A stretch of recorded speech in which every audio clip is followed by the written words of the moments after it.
14-കാരൻ പയ്യൻ അരങ്ങേറ്റത്തിൽ ആടി വിട്ടത് ആകാശമുയർന്ന ഒരു സിക്സറിലാണ്. നിർഭാഗ്യത്തിന്റെ രാജസ്ഥാൻ കോട്ടയിൽ ആശ്വാസത്തിന്റെ കളികയിലൊന്നവനാണ്.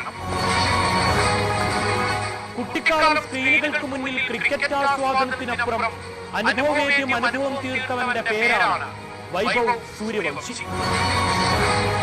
കൗമാരക്കാരനെ ലേലത്തിൽ ടീമിലെത്തിച്ചവർക്ക് അവനിലുള്ള വിശ്വാസത്തിന്റെ തീക്ഷ്ണത എത്രത്തോളമായിരിക്കണം. തുടർച്ചയായ തോൽവികൾ തളർത്തിയ രാജസ്ഥാനിലേക്ക് ബാറ്റെടുക്കാൻ പിങ്ക് സിറ്റിയിലെ നിറഞ്ഞ ഗാലറിയാണ് അവനെ കാത്തിരുന്നത്. പരിക്കിലമർന്ന സഞ്ജുവിന് പകരം ജയ്സ്വാളിനൊപ്പം നിറയെ സ്വപ്നങ്ങളുമായ കൗമാരക്കാരൻ മൈതാനത്തേക്ക്. ഷർദുൽ താക്കൂർ എന്ന അനുഭവ സമ്പത്തിൽ പന്തെറിഞ്ഞവനെ ഇളകിയാർത്ത ഗാലറിയിലേക്ക് ഒരു പടുകൂറ്റൻ സിക്സർ. കമന്ററി ബോക്സിൽ നിന്ന് അയാൾ വർണ്ണിച്ച വാക്കുകൾ ഒഴുകിയെത്തി.